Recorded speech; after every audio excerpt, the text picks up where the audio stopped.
मोदी सरकार को उखाड़ के फेंक देंगे। जो सरकार जिनको डरा के रखना चाहती थी ये वो लोग नहीं हैं, और जिनके पैसे पर ये जो सरकार है मौज ले रही है, इसी सरकार ने 54,000 करोड़ रुपए इन तीनों संस्थाओं से कर्ज लिया है।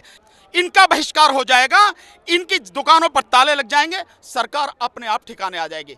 यहाँ की सुप्रीम कोर्ट तक भी केंद्र सरकार के, मोदी सरकार के इशारे पर काम करती है। किसान अदालत में जाएगा, शर्म नहीं आती है सरकार को? उस जमीन को कॉर्पोरेट के हाथों में गिरवी रखने की बात है। 80 करोड़ लोगों को आपने भिखारी बना दिया। भक्त तो गुलाम है, और गुलाम की अपनी कोई आइडेंटिटी होती नहीं है। मीडिया वाले को हम चेतावनी देना चाहते हैं कि हिंदू मुसलमान की उसमें बांटने की कोशिश न करें। मेरे साथ सुप्रीम कोर्ट के वकील भानु प्रताप सिंह हैं, जो लगातार तमाम सामाजिक मुद्दों पर, राजनीतिक मुद्दों पर अपनी राय रखते हैं। किसानों को सॉलिडारिटी के लिए उनके समर्थन में सिंघू बॉर्डर पहुंचे हैं। सर, क्या होगा? आप तो साफ साफ सरकार ने कह दिया कि हम बिल तो वापस नहीं लेंगे, आप इसको कैसे देख रहे हैं? सरकार वापसी का इंतजाम करे, अपने आप चली जाएगी। सरकार को दो में से एक रास्ते में बार बार बता चुका हूं। या तो सरकार ये तीनों बिल वापस लेगी और एमएसपी को कानून के रूप में कानूनी दर्जा देगी, नहीं तो इस बार इस मोदी सरकार को उखाड़ के फेंक देंगे। सरकार को वापस जाना पड़ेगा। जो अच्छा लगता हो सरकार को वो चुन ले। सरकार जाना चाहती है या सरकार बिल वापस लेना चाहती है, सरकार के ऊपर है। सरकार तो डरा के रखी हुई है, कोई आदमी होगी, अब डरने वाले नहीं हैं। जो सरकार जिनको डरा के रखना चाहती थी ये वो लोग नहीं हैं। ये किसान है, ये धरती पुत्र है, ये अन्नदाता है, ये सबका पेट पालता है, तो ये अपनी लड़ाई लड़ना भी जानता है। सरकार को ही समझ होनी चाहिए। आपको क्या लग रहा है, ये सरकार क्यों इस बिल पर अड़ी हुई है? नहीं, देखिए, सरकार का बिल पे अड़ने का बहुत बड़ा कारण है। एक, जो अंबानी और अडानी जैसे उद्योगपति हैं, जिनका पैसा इस सरकार को बनाने में इस्तेमाल हो रहा है, और जिनके पैसे पर ये जो सरकार है मौज ले रही है, मौज कर रही है, और जिनका याराना वो पूरी तरह से निभा रही है। एक तो उनका प्रेशर है, उनका पैसा बहुत लग चुका है। अडानी के कई जो ये मतलब आप गोदाम बन चुके हैं। दूसरा, अंतर्राष्ट्रीय जो साजिश है, जिसमें वर्ल्ड बैंक भी शामिल है, जिसमें इंटरनेशनल मॉनिटरी फंड भी शामिल है, और जिसमें आपका एशियन डेवलपमेंट बैंक भी शामिल है। आप सोचिए, अभी किसी कोरोना काल में इसी सरकार ने 54,000 करोड़ रुपए इन तीनों संस्थाओं से कर्ज लिया है। पूछेगा कोई, बताएगा कोई कि क्यों लिया है? क्या मोदी जी बता पाएंगे कि ये 54,000 करोड़ रुपए आपने क्यों लिया है? किस बात के लिए लिया है?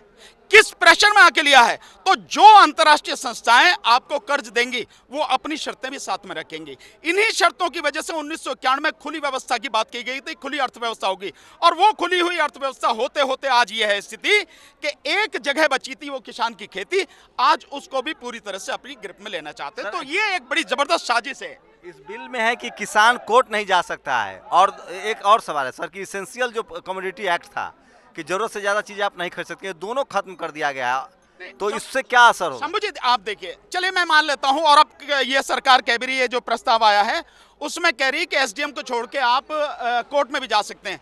मुझे एक सवाल का जवाब दे, जो कोर्ट यहाँ की सुप्रीम कोर्ट तक भी केंद्र सरकार के, मोदी सरकार के इशारे पर काम करती है, एक भी काम आज तक सुप्रीम कोर्ट ने मोदी सरकार के खिलाफ नहीं किया, और चीफ जस्टिस भी सरकार के पक्ष में फैसला देके राज्यसभा में जाके एमपी बन के बैठ जाते हैं।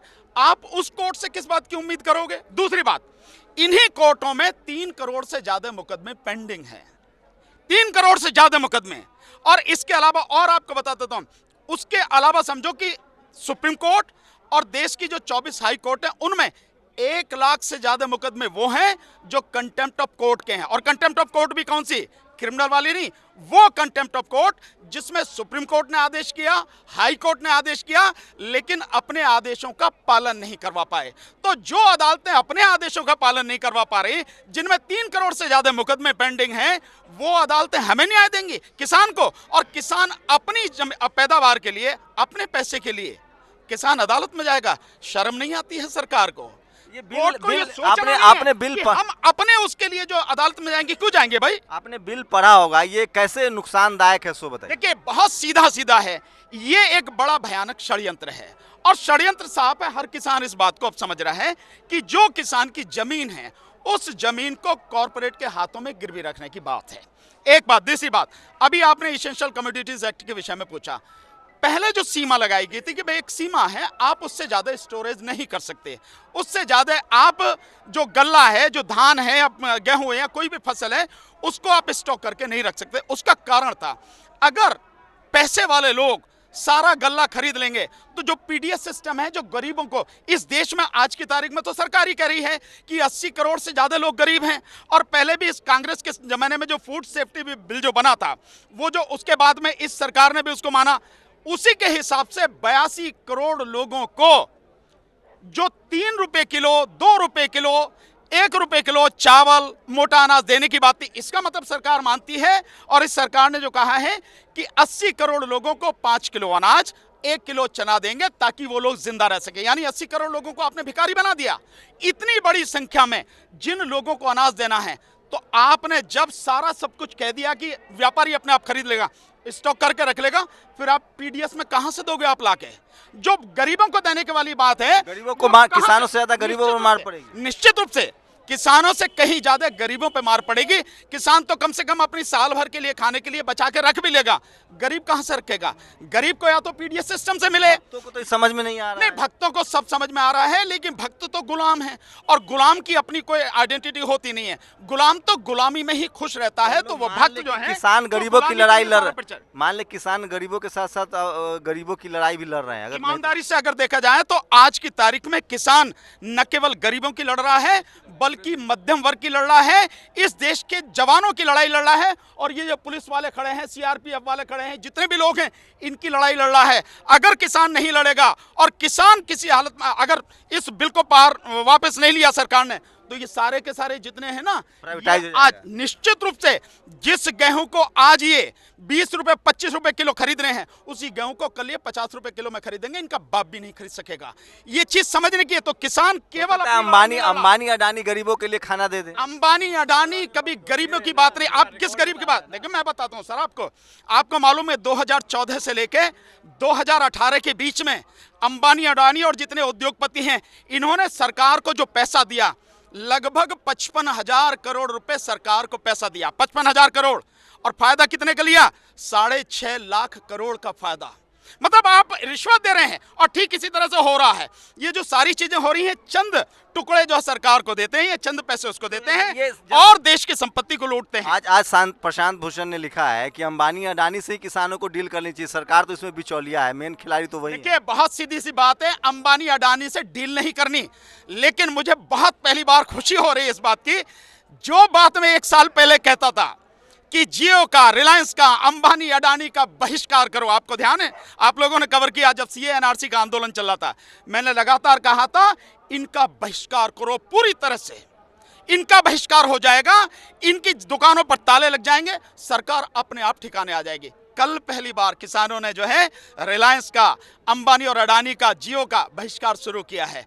और यही एक चीज है, इनके जितने भी प्रोडक्ट हैं, अंबानी की जितने भी, रिलायंस के जितने भी पेट्रोल पंप हैं, डीजल के जो पंप हैं, सब पे ताला लगना चाहिए। जितने रिटेल्स नहीं जीत पाएंगे। आप लोग जातियों में और धर्म में बटे हैं, मुसलमान अलग लड़ता है, दलित अलग लड़ता है, ये सब किसानों को लोग, किसान के साथ कहाँ गरीब आदमी आ रहा है? ऐसा नहीं, आप जाके देखिए। तो आप मीडिया वाले बांट रहे हैं। आप शंभू जी अभी आप किसान पूछ रहे कि भाई किसान चुनो या कुर्सी चुनो।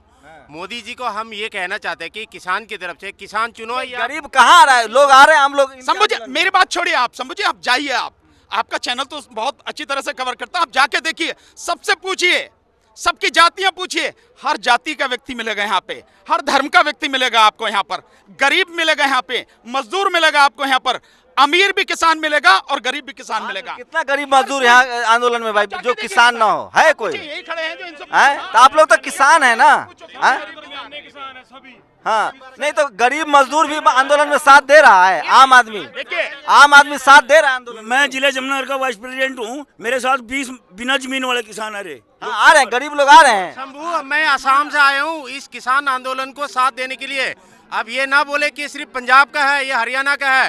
ये मैं नहीं, मीडिया वाला कह रहा है। नहीं तो मीडिया वाले को हम चेतावनी देना चाहते हैं कि हिंदू मुसलमान की उसमें बांटने की कोशिश न करे। ये किसान की क्या ये लड़ाई आगे बढ़ती दिख रही है? वो सरकार तो करेंगे धर्म के नाम पे बांटने की, लेकिन इस आंदोलन को वो धर्म के नाम पर नहीं बांट पाए, क्योंकि इस आंदोलन को जो लीड कर रहा है, जो किसान पंजाब का है, हरियाणा क्या है, जो मजबूत किसान है वो वाकई में किसान है, वो इसको लीड कर रहा। तो ये धर्म के नाम पे नहीं बांट सकेंगे, ये जाति के नाम पे नहीं बांट सकेंगे। और यही दो चीज है जो बीजेपी, यही जो चीज है, यही जो दो चीज हैं, यही बीजेपी का, ये भी बीजेपी का असली मुद्दा होते हैं, जाति और धर्म। तो गरीब लोग साथ आ रहे हैं किसानों के, लग रहा है। जाके देखिए, आप जाके देखिए, गरीब लोग आ रहे हैं। जिनके पास मैं नौकरी करदा, मैं भी आया, हाँ मैं भी छड़ के आई हूँ।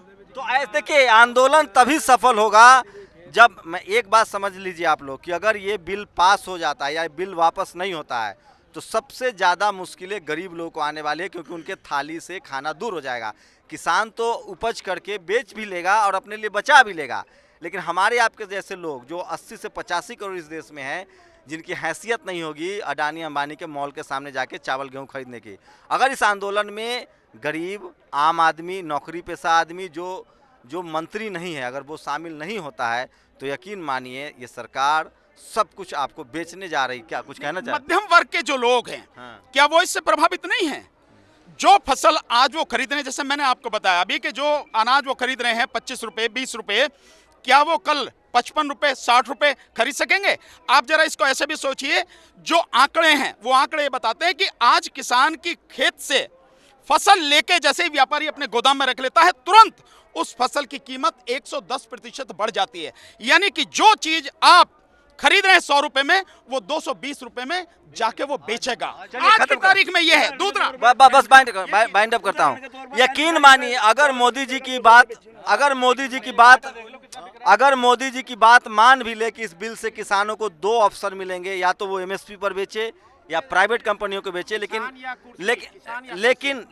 लेकिन जो आम लोग हैं, जो नौकरी पेशा लोग हैं, जो मिडिल क्लास लोग हैं, उनकी हैसियत नहीं रहेगी कि वो अंबानी अडानी के मॉल से खाना खरीद सके। तो ये लड़ाई जो है किसानों को, अगर आपको किसानों की लड़ाई लग रही है तो आप गफलत में हैं। ये लड़ाई इस देश के गरीब, मजदूर, नौकरी पेशा, जो मध्यम वर्गीय लोग हैं उनकी है, क्योंकि आपकी थाली से खाना दूर होने जा रहा है। हाँ, क्या बोल रहे हैं?